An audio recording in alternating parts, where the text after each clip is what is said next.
make sure to give my dad a 5-star review. Make sure to like and subscribe to his YouTube. Thank you for listening and enjoy the show. Well, I mean, it's true we're all going to die. That is true. Sort of bedrock. You can't get around that. I'm sorry.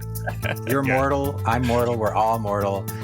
And more than that, even civilizations are mortal, right? Like every civilization that's ever developed on Earth has gone away at some point, right? Hey, welcome back, Faithful Politics listeners and watchers. If you are watching us on our YouTube channel, we're really glad to have you. My faithful host, Pastor Josh Bertram, he has his out of office reply on, so he won't be here with us today. But we are blessed to be speaking with a person from my wife's neck of the woods up in Indiana. This is Roy Scranton. He's a writer, scholar, and former soldier whose work grapples with moral, philosophical, and existential dimensions of our climate crisis. He's written a lot of books. The book we're going to talk to him today about is called Impasse, Climate Change and the Limits of Progress, where he challenges the dominant narratives of hope, innovation, and endless growth. And he's also going to be urging us to, confront the deeper cultural myths about climate change. So welcome to the show, Roy. Thanks for having me on, Will. I'm excited to talk with you today. Yeah, I am kind of interested. So as I was reading and doing my research of your bio, you served a little stint in the military. When did you serve? I was in the Army from 2002 to 2006, and that included about 14 months in Iraq. So, oh my gosh, when were you in Iraq?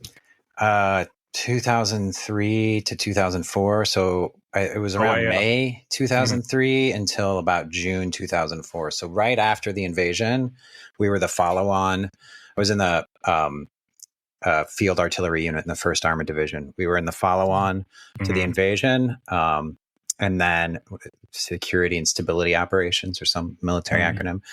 And then we left right as sort of things were blowing up. Not yet the Iraqi civil war, but beginning to really fall apart. Nice. So I got out just in time. That's I asked because when I read your bio, I was like, wait a minute, I was in Iraq in 2003 and 2004. Oh yeah, where were you? I was with the Stryker Brigade, and we were QRF most of the deployment. So we started off in Balad, went up to everywhere, Route Tampa, like we became very familiar with, and up in Mosul, Anaconda, all that kind of stuff. So there's a good chance. Actually, no, we were in the same country. We probably passed each other on the highway. I remember it was really exciting when the Stryker Brigade showed up because it's new, like it's these new vehicles, and we're like, oh, those are cool. I wish we had those instead of these crappy Humvees without doors. No armor. Kept it cool, but anyways, what a heck of a way to start a show. So I want to talk to you. I want to change the topic from war fighting and talk about a different kind of war fighting with regards to climate change. So you wrote a book called Impasse, Climate Change and Limits of Progress. That's right. Tell us what it's about. So Impasse is it's essentially it's about the current climate crisis and how we're not fixing it, but it's kind of about a bigger problem than just the climate crisis. It's sort of about a bigger I guess it's a sort of a bigger civilizational problem or narrative problem or cultural problem, because that we're dealing with, that climate change really brings to the fore, right? And that's the idea of progress. So it's climate change and the limits of progress, right? And so, it's this narrative of progress that we've been living with that's been organizing our sort of society. It's sort of how we make sense of a lot of things about how we think of the future and how we think of how we live our lives and how justice works, right? It's all embedded in this idea that through reason and law and all these different other mechanisms, we'll just be able to keep making things get better and better. And it's it's a narrative. It's fundamentally a belief, a kind of faith. And climate change is really like, that's a hard wall that progress is coming up against, because what climate change means is that it's proof to us that we're not omnipotent, right? When it comes to nature, our environment, the world, right? We change things. We come up with ways to control nature, but then it flips back on us. There's always feedback, and there's all these unintended consequences. And that's what climate change is. It's this massive unintended consequence of industrial development. And it shows up how little control we have over the world that we live in. We're creatures of the planet that we live in. And so this is the big problem, right? Is this narrative of progress, because it organizes a lot of the ways that we think about reality in the world, and it's increasingly, tearing apart. It's shredding a little bit. A lot of people still believe in it. A lot of people don't anymore. A lot of people are raising questions. But more to the point, it's not going to be able to carry us through, right? Through the problems that progress has caused, right? Through the problems of climate change, civilizational development, civilizational complexity, et cetera, et cetera.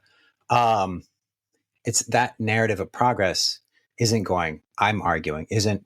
reliable. It's not a good narrative for carrying us through the radical changes that climate change presents, right? Climate change is radically transforming the world that we live in. It's going to put immense pressure on pretty much every aspect of human society today. And that narrative doesn't work anymore. Some people have argued we need a new narrative. We need to come up with a new story, how to have civilization.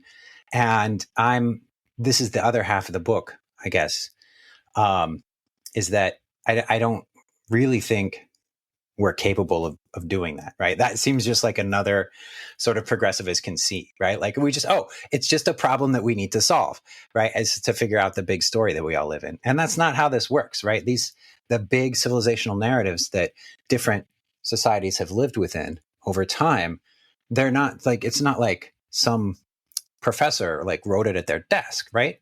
These emerge over time as people try to make sense of the world that they live in. Right? I could come up with examples, but you get my point. And so the second half of the book is an argument for pessimism, for ethical pessimism. And I can talk more about what that means. I don't have to do it all right now, but the basic idea is that we need to recognize that there are limits, suffering is real, and we can't fix everything. And for right now, especially in this period, as our big narrative of progress comes apart, and before there's some new narrative that helps reorganize society after the coming climate chaos or whatever happens, it would be better for us, I think, and more realistic and more pragmatic and more ethical to try to live in this space of unknowing in a compassionate way. So that's basically it in a big nutshell, I guess. I think I agree with a lot of what you're saying. Not that necessarily that's the whole point is, to get me to agree with you or disagree, but Great. We're done. I'm going home. Yeah. But I do think that sort of your thinking on this topic mirrors a lot of and I'm not inclined to know what your political affiliation is, but it's a very persuasive argument for a progressive like myself. And we spoke with another scientist. Her name is Curry, Judith Curry. Yeah, who we brought on the show to talk about climate change. She essentially was kind of making a similar, very nuanced argument, kind of along the same lines as yours, where she wasn't outright saying that climate change is bunk and it's just a bunch of, tree hugging libs that are making this stuff up kind of thing. She's just basically saying like, we don't need to be spending money like on this thing over here because like this is a foregone conclusion essentially. Like, yeah. And right. Is that kind of similar to what you're explaining at this point? Yes. So, it would have been a different story 40 or 50 years ago. If there had been global leadership on the issue. There's ways it's imaginable. It could have been handled or managed, but it's worth noting, right, that over half of all historical greenhouse gas emissions have happened since 1989, right? So that's that, and that was when James Hansen, the climate scientist, went before Congress and warned them about climate change, right? And that was when the IPCC was founded, the Intergovernmental Panel on Climate Change. The UN, NASA, and the people James Hansen worked with, scientists, the government was aware of it. There was widespread awareness in the kind of ruling classes in the United States and globally that climate change was a real risk, and that it was going to happen if we kept on, doing industrial society the way we did it, and we did, and it got worse. And so, at that point, what's that, 35, 36 years ago, even 30, 40 years ago, that, something could have happened. We could have redirected. It would have been a massive lift, and it's hard to imagine how it could have actually happened politically. That's a sort of maybe fantasy story that a science fiction writer could write, but it didn't. And now we've loaded so much carbon into the atmosphere, the temperature is accelerating, the temperature increase is accelerating in alarming ways, and the feedback mechanisms are beginning to kick in. Just globally, if you look at the science of what's happening with climate change and global warming, it's all happening faster. And at this point, it's really difficult to imagine any kind of realistic political or economic or any kind of exit ramp that could, bring down carbon emissions to negative emissions. And this is a point that needs to be made, I guess, is that the solution isn't just to decarbonize society, right? Like that itself would be an enormous task to get us to all stop using fossil fuels. The actual goal, that what would be required to stop and start to bring down global warming, would be pulling carbon from the atmosphere, right? We would need negative emissions, is what they call it. But that technology is not developed at scale yet, and it's not like it's nowhere near being plausible or profitable as like a real technology working in the world that people would pay money for. So there's no real exit ramp at this point. So, So basically, is it fair to say that your book isn't necessarily like a scientific exploration for the percentage and the 1.5 temperature, blah, blah, blah, but rather it's more of a exploration of how our worldview got us to kind of where we're at. And if so, like, I am curious, like, what is it about like our worldview specifically that's kind of keeping us locked into this like loop where we're just trying the same thing over and over again and getting the same result? Right. Yeah. And that's correct. So that's a correct assessment of the book. It's not primarily, I'm not breaking down the science. It's not a science explainer. I've done my research on that. It's all in the footnotes in the introduction, right? It's all because that to me, that conversation where we should be past that, right? The science is clear on a lot of this stuff. There's still arguments about this and that, but in terms of what's visible and where we're going, right? That seems pretty clear. The question of whether or not we can stop it isn't a scientific question at all. In fact, it's a political one, right? And I talk about some of that in the book. And this connects back to the question you're asking, is about what it is about our worldview. But it's not just the thing is, it's not just the narrative that I was talking about progress, because that narrative is, as it were, it's embedded in the infrastructure of our world, right? It's in the way we pay for things with credit cards, right? Credit itself, right, is an idea that depends on the economy growing, right? It doesn't make sense to borrow a bunch of money unless you think you're going to have more money later to pay it back. And that's capitalism, right? It's all sort of wrapped in together, and it's not just the story. It's the infrastructure.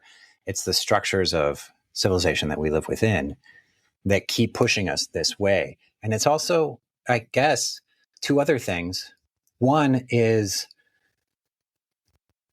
in terms of progress, right? A lot of people point to, they're, oh yeah, Steven Pinker or what have you. They're like, how can you deny progress, right? We've brought down the infant mortality rate. More people can read. There's more aggregate wealth. That's all true. It's also true that, like, it's amazing, right? To be alive today. Like, here we are recording this thing from, halfway across the country. I'm using this computer. Like, I've got a fridge downstairs full of food from around the world. I could, hop on a plane tomorrow and fly to Kazakhstan if I wanted to. It's the technological progress specifically has created a miraculous world. And it seems like, it's hard to deny that aspect of our existence. It seems like we might as well be omnipotent, right? Like, you can just look up anything on the internet. I mean, you can't really, there's a lot of information that's not available there, but it feels like it. And I think that's part of it, is there's this feeling, because of our deep embeddedness in a human built technologically advanced society, that we are omnipotent and we have this incredible power. Like, we can do everything. And then the other thing is, and I talk about this in the book, we have an optimism bias. Like, there are all kinds of biases and heuristics and narratives and different ways that humans filter and sort of navigate reality, right? That what William James called the blooming, buzzing confusion of experience, right? It just, like, if we could actually see everything, if we could actually cognize everything coming at us all the time, it would be like psychosis, right? It would just be too much. You'd break. So we filter. Okay, this is fine. This is normal. No big deal. One of the ways that we do that is we tend to be optimistic about things. We tend to think things are going to work out better than they tend to, that we're going to live longer, that people like us better. We tend to think we're better drivers than we actually are. In all kinds of ways. Tali Sharot and other scientists have shown this bias for optimism. And I think this is one of the things that's really kicking us in the butt today, because since 1945, if not before, we've lived in a world where human beings and human societies have these godlike powers that I was just talking about, right? Launching missiles across the planet and blowing things up, going into space. All these cars, we can drive everywhere and fly, and and there are consequences, right? But and we're not sort of built, if you will, to really think hard about the negative consequences. Like, that takes work, right? To be pessimistic about, like, building all these cars and burning all this gas, right? It would take work. It's much easier. We're much more inclined to be optimistic about things and to think, okay, well, this will work out. And if there are problems, we'll figure it out as we go. And I think this is one of the reasons behind the failure on climate change. is that I think there was a kind of optimism behind it. Some people say, there's definitely been bad actors involved, oil companies shaping perceptions and involved in shaping government reports and minimizing the dangers. And that's all true. But I also think that, maybe a lot of the politicians they were talking to didn't need to be convinced that hard, because they would like to think that, maybe in 5 or 10 years we can figure out a way around it. Right. And I think that's a deeper problem. It's not just like amenable to, I don't know, talking it out or policy. Like, that's just sort of wired into our view of the world. Yeah. I mean, how much do you think, like, us mythologizing America, has to do with, like, our own optimism that we'll eventually get it done? I mean, like, it's like there's all these, like, examples you could pull from where folks would say, oh, we sent a man to the moon, of course we can do X, Y, or Z, and then of course, like, you have stuff where, like, oh, we have this once in a lifetime pandemic, and all of a sudden we have this like vaccine, and people are getting better, and we're just like, see, American greatness. And so then they take that same, like, perspective and then apply it to climate change and say, yeah, we can wait to the last minute. It's fine. Yeah. We're going to figure it out. How much of that, like, plays into, why we're in the situation we're in? Yeah, I think that's a big part of it. And it's particularly a problem, I think, with American culture, right? So the studies on optimism bias show that this is a pervasive bias globally, regardless of nationality. There may be, some variations at more specific levels, and I do think American culture is particularly committed to optimism. And Barbara Ehrenreich has a great book on this, Bright-Sided, and other people have written on this. I think there's a particular sense, and maybe it's a deep cultural narrative going back to the Puritans or whatever, that's part of the founding myth of the country and the continuing progressivist myth of the country, that we can do it, right? We can fix it. We can make a better world. And that's what America is in its noblest ideal, is a bunch of people from all over coming together to, like, make a better world in the world, like, to make a better place here. It's beautiful. And it depends on a faith that it can be done. And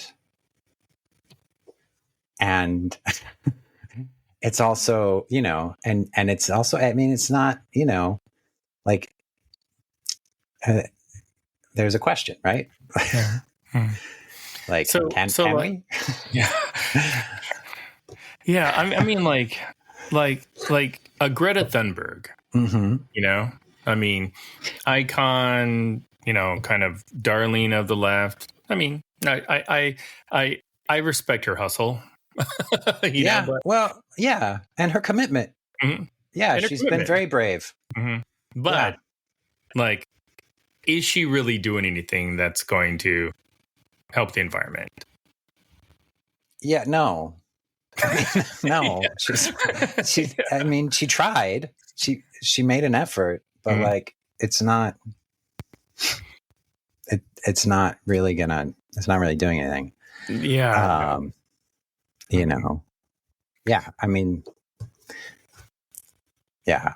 So, I mean, I'm sorry. I'm still somewhat like just stuck on this like fact that you and I are actually somewhat like fellowshipping in pessimism right now.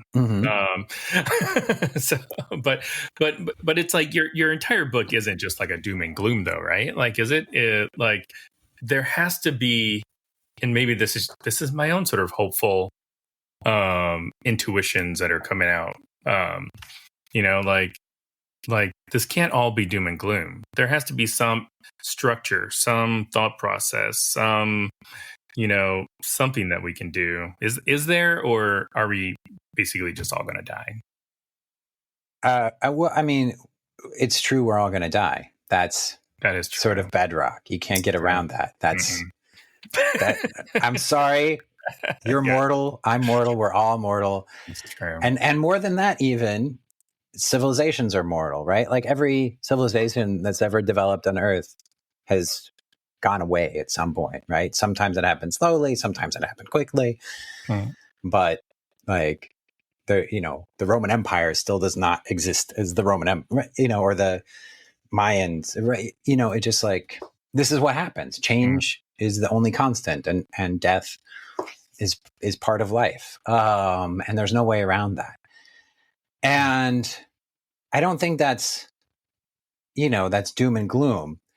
I think it's a difficult truth, like the truths of pessimism, as you might call them, such as the fact that suffering is inevitable. Like suffering is just part of life. You're never going to get rid of suffering, right? Or that we all die, or that people come into conflict, or that we can't ever anticipate like what problems may emerge, or what challenges might emerge to our projects, right? There's always going to be some shit that, can I swear in here? There's always going to be some shit that happens that you just can't predict. These are what I consider to be some of the core truths of pessimism. And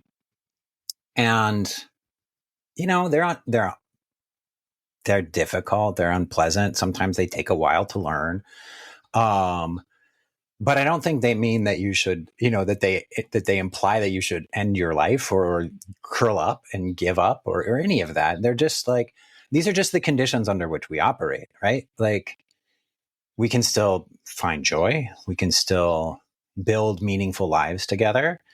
We can still live with a sense, like a meaningful sense of an ordered cosmos, right? Whether it's God or some other unifying concept or narrative, and accept that, right, we're fallible, we're limited, we don't actually know everything, and we will die and we will suffer, right? You can do all that, but it takes, sometimes it takes some effort and some time to sit with that and internalize it, right?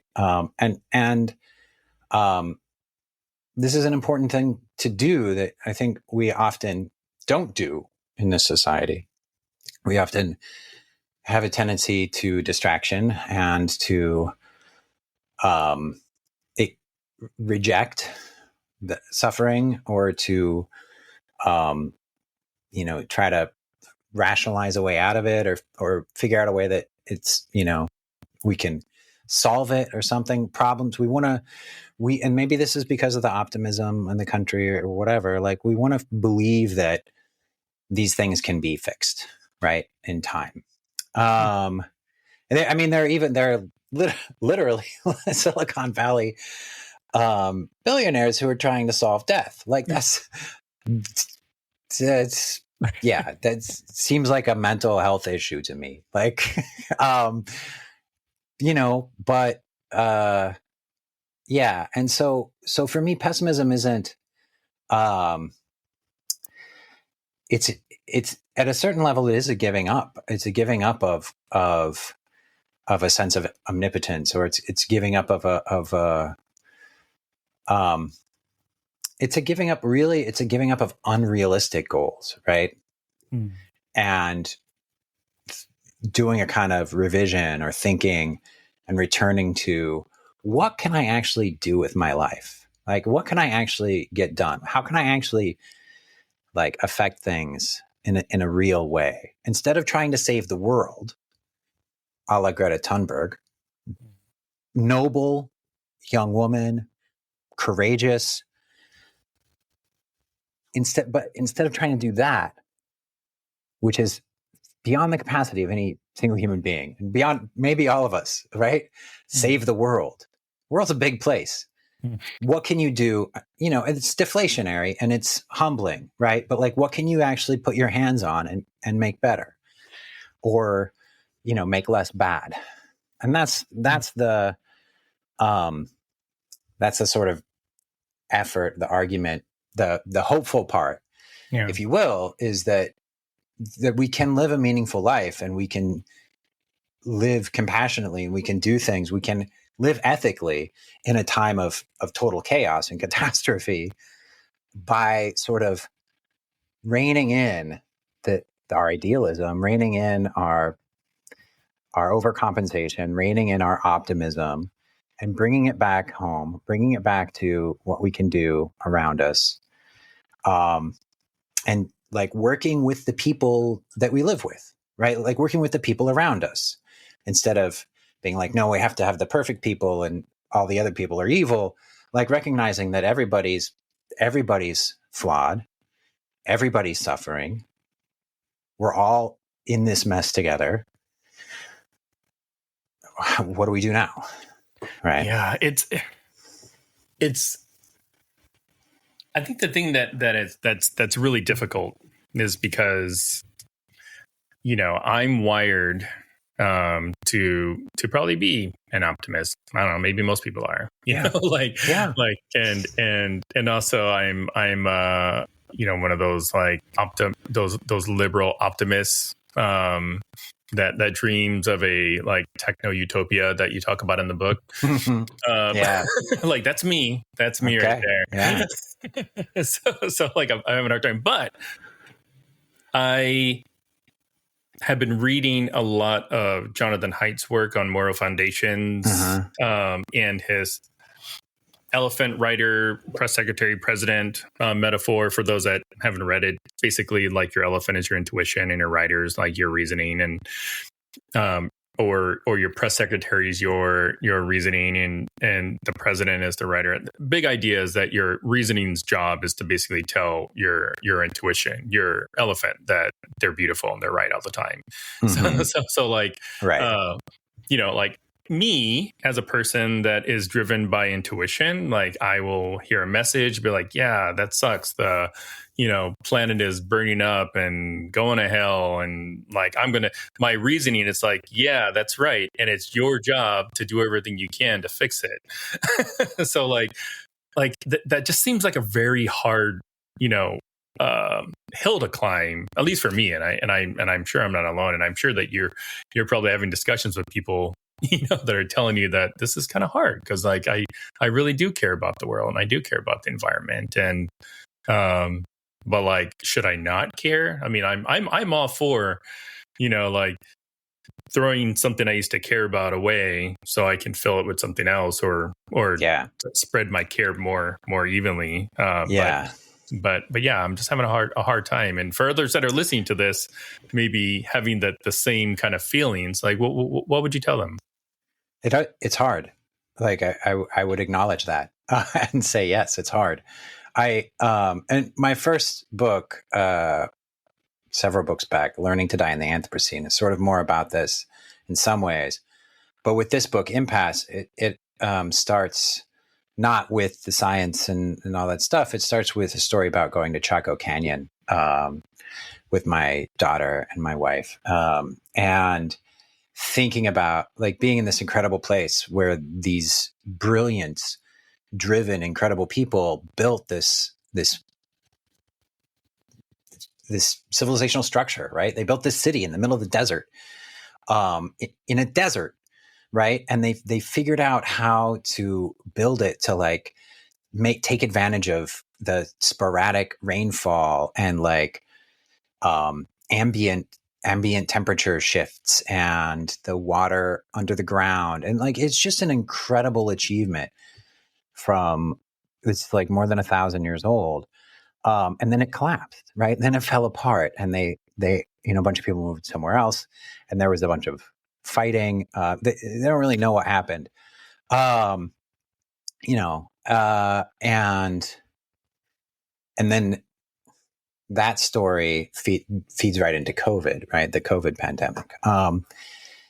It's hard. And so I start talking about Chaco to help think about civilizational collapse and what that means, and talk about the way that works, and talk about the idea of civilizational complexity to sort of set up the later arguments. But it's also a personal narrative that sort of thinking about loss, right? And thinking about change.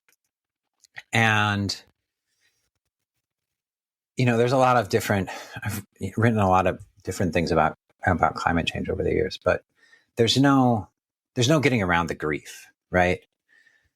The world is changing. Like it's already changed. It's already changing. It's happening. The nature, the natural world that we lived in, that we had, we're probably about the same age. You might be a little younger than me. I don't know. But like that we had as kids, like that's gone. You're never going to get that again. Right. I moved here to Indiana about 10 years ago. And just those 10 years that I've been here, the winters have transformed dramatically. Like when I first got here, it was like a bunch of snow. I mean, I moved from New York, so I've seen snow, but like it was a lot of snow, very cold for a long time. It felt really like it was a lot. Winter was hard here. And now it's nothing. We get a couple, maybe a week of snow in just 10 years. And it's happening like that all over. It's happening worst in some places like in the Arctic, transforming very quickly. And we don't even notice it that well because it only takes us, they've done studies on this. It only takes us like 3 to 5 years to get used to a new temperature. Like it only takes us 3 to 5 years to get used to a new normal. Right. So we sort of get used to it. We're very adaptive. That's what humans are really good at is adapting. Right. Well, and killing large mammals. I guess that's the other thing we're good at. But those two things, adapting and killing large mammals, in teams. Yeah. USA. Yeah. And so it's happening so quickly and the political repercussions and consequences of that are unspooling, like and unfolding, largely so far through, I think, climate, the increase, like the climate driven, we say climate driven, but it's not exactly climate change driven, but climate change is, increasing these things. Climate driven migration, right, has had enormous political effects, and repercussions. And all that's going to continue to get worse. Food prices are going to keep going up. Food's going to keep being harder to grow. It's interesting factoid, I guess. Some studies predict, suggest that as the climate gets warmer, we may be able to grow more food in some places, overall less, but the food we do grow is going to be less nutritious because for some reason having to do with like increased carbon dioxide affecting the nutritional value of the food. So all the corn that we grow here in Indiana is going to become increasingly less nutritious. And so just all these things, there's just all these ways that climate change is already impacting the world. And so that's one aspect of the grief. And then I'll say one more thing and then I'm going to let you. Yeah. The other aspect of the grief is like the idea of the future that maybe we grew up with, right? The idea of the future, this progressivist idea of the future, right? That in the future, there will be justice. In the future, there will be peace. In the future, there will be, the economy is just going to keep getting better. Like the stock exchange is just going to keep going up forever. We're going to have flying cars and whatever, like chips implanted in our head, and we can read the news while we're, I don't know, playing a video game and dancing on a skateboard. I don't know, whatever your dream is. Yeah, but none of that's going to happen. I mean, some of it will happen. Some of it's already happening, right? The technological changes is like another X factor variable in the overall problem. You talk about, we could talk shift focus and talk about artificial intelligence and the effect that's having on society, or social media. Well, I yeah. So that's the other. Go ahead. That's the other grief, is like, letting go of this sense that we know what the future is going to be like, and it's going to be, good. Yeah. So it seems like a lot of conservatives,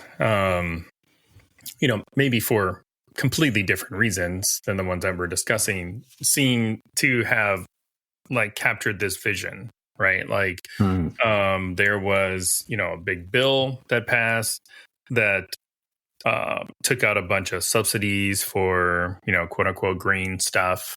And it seems like it seems like it makes more sense to invest in like rocket ships than windmills, right? Like if the climate crisis is just this train that's left the station and it's not going to stop, or at least, won't stop, and while humans still live on the planet, like it would make sense that we leave. But I mean, that didn't necessarily seem like a philosophy that, will ensure that human beings live for as long as possible. But then again, like who am I? So how, I mean, like if we do nothing, 1,000 years from now, like, will humans still be around? And maybe that's not a long enough time, but yeah, I mean, humans, like I said before, we're really adaptive, right? We're incredibly adaptive creatures. We're not as smart as we think we are, but we're still pretty smart, and we figure out how to do. It seems reasonable to wager that there will be humans for a long time. But will we be living in the kind of society that we live in now? Will there be 8+ billion of us living in a primarily urban civilization, interconnected around the globe, held together with fossil fuels and fiber optic cable and shipping containers and this idea of capitalism and so on and so on? I would bet not, because this is what we live in today. It's hard to get our heads around how anomalous the civilization we're living in today is compared to the absolute rest of human history and prehistory, right? It's just like, we're sort of like, for hundreds of thousands of years, humans are going along like this, and then right, like 20th century hits and we're just boom. Mostly because of cheap fossil fuels, right? From the 19th and then 20th century, first coal and then oil. There's so much energy. We unlocked so much energy with coal and oil, right? We just started burning that shit and building, right? And building, and and technological innovations and scientific research and so on and so on. But at the root of it is this enormous surge in cheap energy that's radically transformed human civilization, and also happens to be the waste products from that energy happen to be heating up the planet, right? In a way reminiscent of previous periods of global warming that also happen to correlate with mass extinctions, right? Mass global extinctions. Because when you put a bunch of carbon in the atmosphere and you turn, right, the planet operates in these cycles, and you sort of nudge the cycle, right, over, all these mechanisms kick in and the planet changes, gets a lot warmer, all these other things happen. And a lot of the animals that live there in that time and place, those places, right, they don't make it. right? They can't move fast enough, or they can't, I don't know, they don't do as well in the heat, right? It starts to get really warm and humid, and you collapse. Maybe you have heat stroke. You can't work all day. You work a couple hours. You can't get out and get food. It's just too hot all the time. It's that's what we're looking at over the long term. But to go back to your previous question, it's a big planet.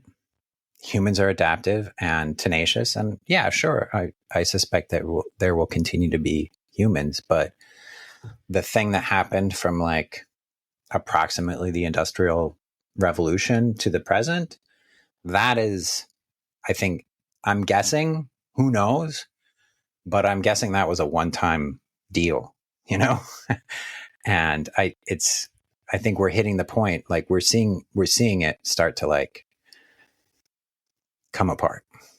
Yeah, your explanation about all the dark oil energy that's stored underneath the the earth made me think about like there's always a price to dark magic. For anybody that watches Marvel, of which I'm a big fan. So sure. I am curious. So okay. You've made a really, really convincing argument. You wrote a book about it. You are essentially saying, hey, yeah, maybe not expend all of your moral, spiritual, political capital on this one particular topic. But again, somebody might be listening to this saying, hey, I'm a climate scientist. Of which we have had a climate scientist on the show. We've had two of them actually, and like this is my entire field of work. Like this is connected to all sorts of other stuff, and like I can lay out scripture and verse of the world will become unlivable on this day at this time, in this time zone kind of thing. So like what would you tell that person? One of the I came across this somewhere. I get there's a quote from climate science, the community. I forget who said it. But they were looking at various data, and it was sort of a breakthrough data. And somebody asked them how they are, and they said that it's the end of the world, but the work is going great. And that's, it's a fascinating time to be a scientist. It's a fascinating time to be alive generally. But what a time to be an Earth system scientist or atmospheric scientist, right? Like we are running an unprecedented experiment on the planet, and it's never in the history of the planet has so much carbon dioxide been moved from under the ground into the atmosphere so quickly. Never, right? This is incredible, right? What it's doing, how it's happening. How we get to watch in real time as the Atlantic, like the Gulf Stream, like turns off, right? And which is likely to happen soon. We get to watch in real time Antarctica collapse, right? The ice sheets in the Arctic collapse, right? We get to watch it happen. It must be very exciting, right? And that sounds flip. It sounds flip, but it's actually very serious. Like this is, in some sense, right? Knowledge always comes, after, right? We can guess. There's no scientist who can tell you when everything is going to collapse or when the temperature is going to do whatever, right? They're making an estimate based on their expertise and their knowledge base, and often based on very complicated models. That there's another saying. There are no. What is it? There are no atheists in the foxhole. No. There are no. It's about models. Basically, there are no true models. They're only like more or less helpful ones, right? Models are always a reduction, right, of reality. And there's always the garbage in, garbage out problem with models, right? That you can only do so much with models. But anyway, I'm not to disparage the work of climate scientists at all. A lot of them do fantastic work, but anything they say about the future is an estimate based in data and expertise, but like based in data from the past. That's the only thing we have data for. It's for things that have already happened. There's zero data from the future ever, right? There's not any. It just doesn't exist because it hasn't happened yet. Yeah. So yeah. So, we can't know the future. We can't control the future. We never could. That was kind of a fantasy we had in this period of progress, right? That we could just draw the blueprint and then, 30 years down the road, I just watched 2001 again the other day, the Stanley Kubrick film. Yeah. Still an amazing film, still an incredible film, but like 2001 and like, there's, you can take your rocket ship to the moon base and, there's like a Howard Johnson's or something in the space station. And like, it's all, but whatever, like there's change happens, but that's a fantasy that we can control the future. It comes the way we come back, right? We come back to what can we do now? What can we do realistically? And also like in terms of, scientists, researchers, people thinking about the world, maybe the job isn't to tell the future, or maybe the job isn't to plan the future. Maybe the job is to witness what's happening now. Like maybe the job, because that sort of was ever the only job, right? Like even if you wanted to make a model or wanted to draw a blueprint for the future, if you were doing due diligence, you first had to look at data from the past and present, right? So that's what we can do now is we can witness and we can record and we can analyze and we can continue to do that. And that's, I think, the core of the scientific and humanistic like research agenda anyway, is looking at the world and trying to make sense of it first. And that, it's difficult because there's this incredible urgency, a sense of crisis, sense of emergency, right? To do something about it. But it's also so difficult and complicated right now and so much in flux, right? That it's almost irresponsible if people who are doing that work jump to solutions, right? Because we don't actually understand what's happening, right? And at a basic level, right? In the broad outlines, we understand what's happening, but like in the fine-grained like actuality of it, right? It's much more complicated, and our understanding is still pretty fuzzy about like most of existence. So yeah, so that's what I would say to a climate scientist. It would be like, well, you just keep doing your work and it's still valuable. It's just not going to save us from anything. Yeah, that's true.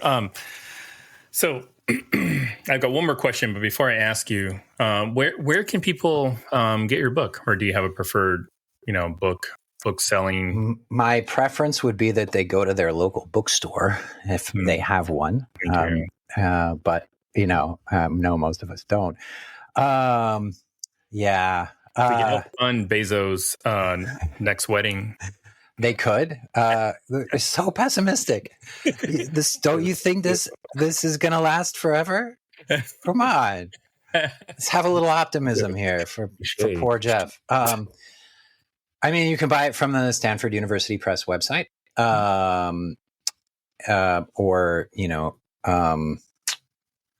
I'm sure some indie bookseller, all the places. All the places. We will add it to our. We actually have a bookshop playlist. And if you look, I'm updating the information, but on my website, royscranton.com, there's upcoming events. So I'm going to do some book readings in some places, and if somebody wants to come to one of those, you can buy a book there at that bookstore and they'll sign it for you, whatever that's nice. worth. Yeah. All right. Draw a little smiley face. Yeah. All right. So here's my last question for you. Okay. You're gonna be pushing product left and right when this book is released. You're probably gonna get a lot of fan mail, and you get a letter from a person that says they loved your book. Mm-hmm. What would you want that letter to say?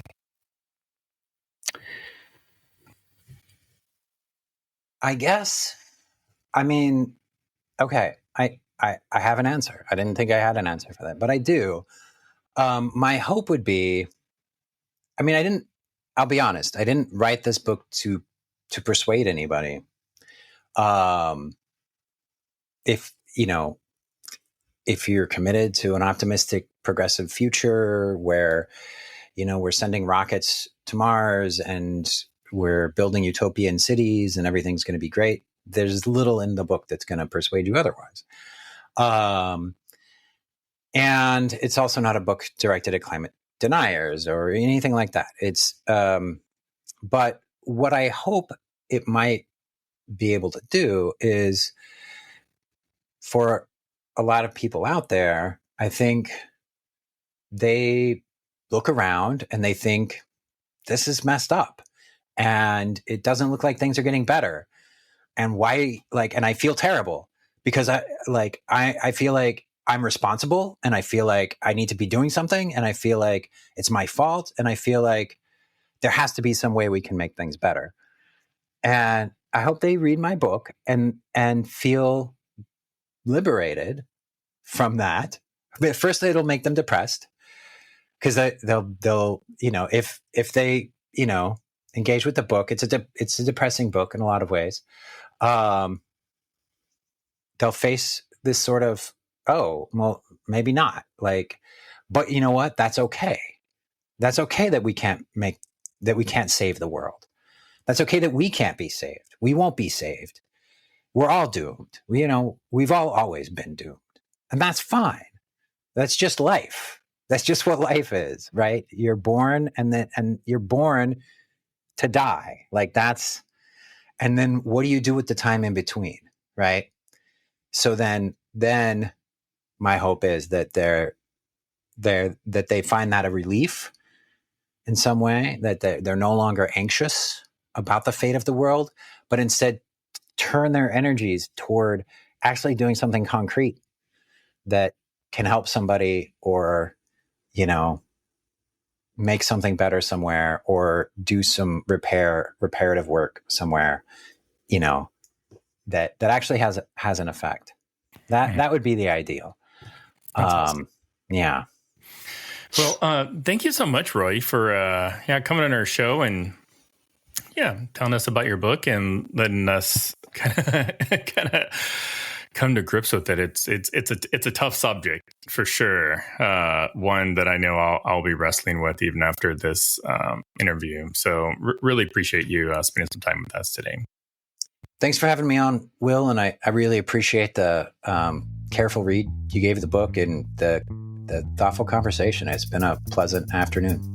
Awesome. Thank you. Well, thank you. And to our audience, hey, thank you for spending some time with us. And make sure you check out Roy's book here. We'll make sure you put the links of all the different places that he mentioned on the show notes. And as always, make sure you keep your conversations not right or left, but up. And we'll see you next time. Take care. Bye. Hey there, Josh Bertram here, faithful host of the Faithful Politics Podcast. I want to let you know about a compelling new spinoff, the Faith Roundtable, where I'll be interviewing top faith leaders, theologians, and scholars to unpack the pressing issues that are shaping the church in America today. We'll dive into topics like faith in public life, social justice, and how we can engage our communities more effectively. Make sure you don't miss any of our enlightening conversations by subscribing to it on our YouTube channel. Join me at the Faith Roundtable, where deep discussion meets thoughtful insight.